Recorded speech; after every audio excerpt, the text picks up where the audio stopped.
মায়ের সম্পত্তি মেয়েরা পাবে বা মায়ের সম্পত্তিতে মেয়েদের অংশীদার বেশি থাকে বা মেয়েদের অংশ বেশি থাকে, এই একটা কথা আমরা কিন্তু প্রায়শই শুনে থাকি। এবং এই বিষয়ে আইন কি বলে বা এই বিষয়ের বাস্তবতা কতটুক সে বিষয়ে আজকে সুস্পষ্ট একটা ধারণা দেওয়ার চেষ্টা করব। যখন কোনো ব্যক্তি মারা যায় তখনই তার সম্পত্তি বন্টনের প্রয়োজন হয়, আমরা জানি।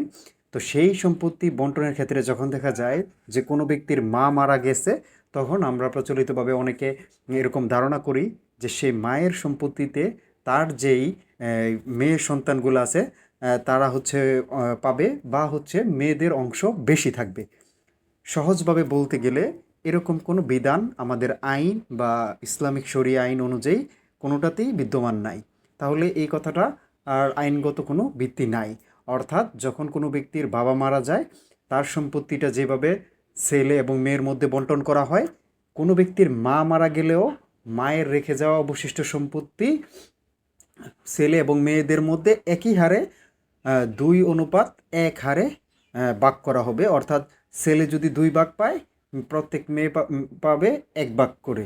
এরকমভাবে হচ্ছে ভাগ করা হয় আমাদের যেটা হচ্ছে বাবার সম্পত্তি এবং মায়ের সম্পত্তি। অর্থাৎ সুস্পষ্টভাবে যদি এই বিষয়ে কথা বলতে চাই, তাহলে কোনো ব্যক্তি মারা যাওয়ার পরে তার সন্তানরা একই হারে সম্পত্তি পাবে। অর্থাৎ মেয়েরা পাবে 1 ভাগ, ছেলেরা পাবে 2 ভাগ। এক্ষেত্রে বাবা মারা গেল নাকি মা মারা গেল, অর্থাৎ বাবার সম্পত্তি ছেলেদের যেরকম কোনো বেশি অংশীদার হওয়ার সুযোগ নেই, মায়ের সম্পত্তিতেও মেয়েদের অংশীদার বেশি হওয়ার সুযোগ নেই।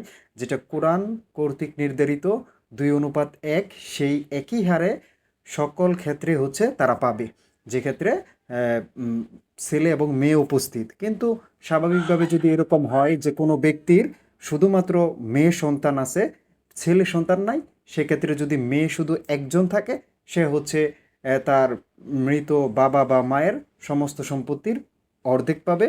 আর যদি একাধিক মেয়ে থাকে, সেক্ষেত্রে হচ্ছে টোটাল সম্পত্তির 3 ভাগের 2 ভাগ পাবে। তো আশা করি এই বিষয়ে একটা সুস্পষ্ট ধারণা আপনাদের তৈরি হয়েছে। এবং লোককথা বা প্রচলিতভাবে আমরা যে বিষয়টা শুনি, তার কোনো আইনগত ভিত্তি নাই যে মায়ের সম্পত্তিতে শুধু মেয়েরাই মালিক হবে। ভিডিওটি ভালো লাগলে চ্যানেলটিকে সাবস্ক্রাইব করবেন এবং ভিডিওটি শেয়ার করে দিবেন। ধন্যবাদ সবাইকে।